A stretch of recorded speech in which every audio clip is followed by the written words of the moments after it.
Oi, meu nome é Alice, eu tenho lúpus eritematoso sistêmico, nefrite classe 5 e eu também faço tratamento para SAF. Aqui nesse canal eu compartilho um pouco das minhas experiências de como é conviver com essas doenças autoimunes e hoje eu quero te contar um pouco da minha história com o lúpus, de como eu descobri esse diagnóstico e como eu consegui a tão sonhada remissão em menos de 6 meses. A minha história com o lúpus é um pouco recente. Ela começou no finalzinho de 2023. A minha maior queixa sempre foi nessa região aqui do abdômen. Eu sentia fortes dores, eu vomitava muito, eu tinha muita diarreia, eu não conseguia comer e eu sempre tinha a sensação que meu estômago estava extremamente inchado.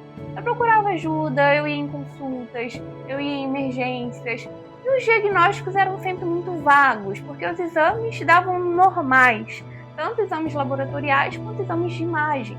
Então os médicos diziam que eu estava com gastrite ou que aquilo era coisa da minha cabeça. Provavelmente você já escutou isso em algum momento do seu diagnóstico, da sua investigação. Ou era muita ansiedade, ou era depressão, enfim. Então eu fiquei nessa dinâmica. Eu ia para emergência, tomava medicação, aliviava, voltava para casa, piorava, e assim eu vivi durante o finalzinho de 2023 até mais ou menos março de 2024, que foi quando a doença, eu acho que ela mostrou que ela realmente não estava ali para brincadeira. Eu tinha acabado de voltar de uma viagem a trabalho, estava super bem. Cheguei em casa e voltei a sentir as mesmas dores nessa região do abdômen, só que dessa vez muito, mas muito pior. Então, eu fiquei de março de 2024 até mais ou menos início de maio, que foi quando aconteceu a primeira das minhas 13 internações. Pois é, gente, eu fiquei internada 13 vezes até realmente conseguir o meu diagnóstico, os meus diagnósticos, né? Porque eu não tenho só um. Então, quando eu cheguei no nível de precisar me internar para a gente conseguir investigar, eu já não andava direito, eu já tinha perdido bastante peso, não lembro quanto exatamente, mas eu já estava magra, eu já não conseguia comer direito, eu estava assim num estado que era desesperador. Então passei o primeiro mês inteiro no hospital em investigação.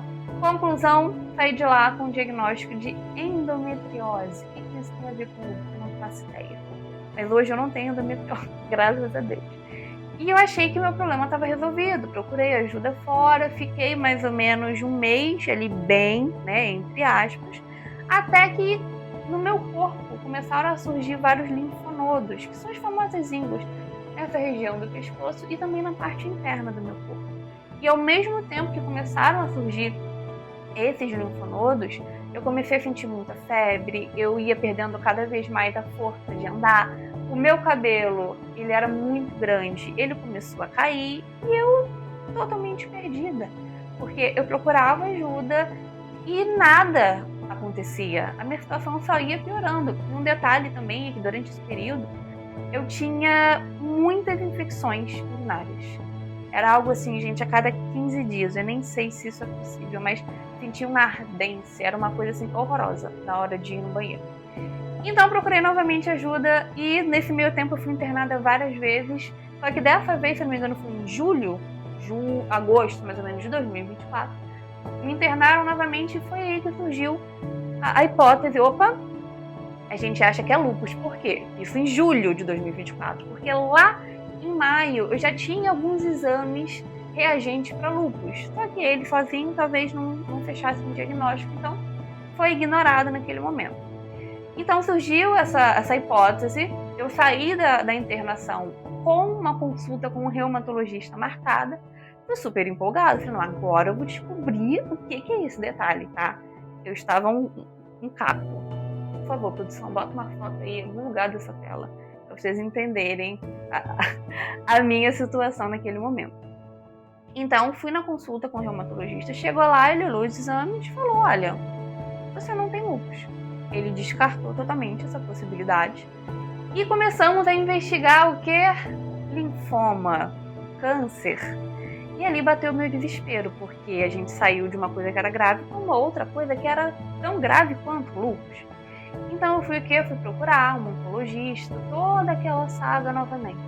E eu precisei fazer algumas biópsias, inclusive eu tenho marcas aqui até hoje, eu fiz 2 biópsias para a gente ter a certeza que não era qualquer tipo de câncer. E isso tudo foi me desgastando muito, porque o meu problema ele não estava sendo resolvido. Pelo contrário, ele só estava piorando. Até que chegou um momento que eu não andava mais. Eu não andava, literalmente, gente. Para eu tomar banho, eu tinha que pegar uma cadeira, eu precisava sentar. Eu já não tinha mais o meu cabelo, eu já não estava perdendo a consciência do que estava acontecendo comigo. Isso já no final ali, mais ou menos de 2024, isso internada, gente, eu não parava em casa. Era pulando de hospital para hospital, eu acho que eu andei em todos os hospitais que meu plano aceitava, no Rio de Janeiro. E desesperador, né? Eu acho que quem já passou por isso, quem está passando por isso, sabe quanto isso é desgastante, tanto para a família quanto para nós, pacientes. E no final ali de 2024, eu tive uma outra internação. E nessa internação, eles buscaram novamente aquela hipótese do lúpus. E detalhe, não era um hospital que tinha reumatologista, era um hospital totalmente focado em infecções. E dentro desse hospital, ele falou, olha, ou você inicia o tratamento para lúpus, mesmo não tendo o diagnóstico, ou você vai morrer. Então eu tinha essas 2 opções. E ele só falou que ele não podia me dar certeza, olha, eu tenho 99% de certeza que é lúpus, mas eu não posso te dar 100% porque eu não sou reumatologista. Então a gente ficou naquela dúvida, meu Deus, o que eu faço? Só que eu não tinha opção, gente, ou eu fazia ou eu morria. Então eu precisei iniciar o tratamento para lúpus, mesmo sem ter o meu diagnóstico. E foi a melhor decisão que eu poderia ter tomado naquele momento. Porque o meu corpo, ele começou a responder muito rápido. Gente, foi muito rápido. Uma coisa assim de menos de 15 dias. Acho que eu posso dizer que foi mais ou menos de 15 dias. Eu comecei não, né? Eu voltei a andar, eu voltei a tomar banho sozinha. Eu lembro que eu tenho minha primeira foto, quando eu consegui tomar um banho sozinha, ainda sentada, a minha felicidade. Eu voltei a comer, eu voltei a ter consciência, só que nesse mesmo período, eu comecei a perder minha visão. Porque o lúpus também afetou os meus olhos, além dos meus rins. E eu também não entendia o que estava acontecendo. Então, nesse hospital, eles me encaminharam para a fila do CIGEG para eu conseguir ter acesso a um reumatologista através de um hospital universitário, segundo eles, para mim, naquele momento, seria a melhor opção. Eu falei, pronto, agora eu vou morrer na fila, né? Literalmente. Mas Deus é tão bom que eu consegui minha vaga em 15 dias. Então, eu literalmente saí do hospital, passei Natal e Ano Novo, no final de 2024. Dia 2 de janeiro de 2025, eu já estava no hospital que hoje eu faço o tratamento, que é o Hospital Universitário da UFRJ. Isso ano passado, e lá eles deram continuidade ao meu tratamento. Na verdade, eles me diagnosticaram de fato, porque lá eu tenho toda a minha assistência na área da reumatologia, nefro, oftalmo, enfim.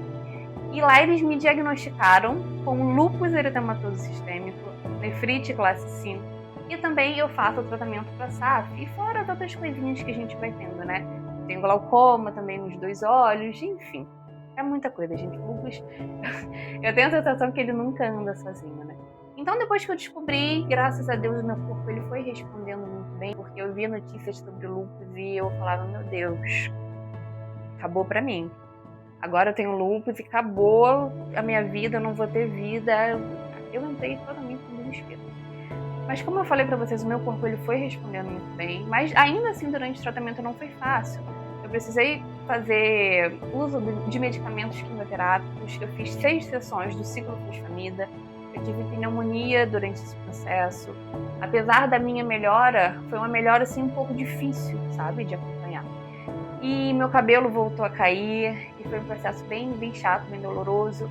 Eu também, né, já tomava o corticoide, então eu engordei 20 quilos durante o meu processo. Não foi fácil, né, você ver a sua aparência mudando, mas eu já tinha um diagnóstico, então eu estava super feliz. E mais ou menos em maio de 2025, eu terminei, né, as minhas sessões da ciclofosfamida e iniciamos com o miclofenolato. Graças a Deus, de hoje eu estou super bem, não tive tantas complicações com essas medicações.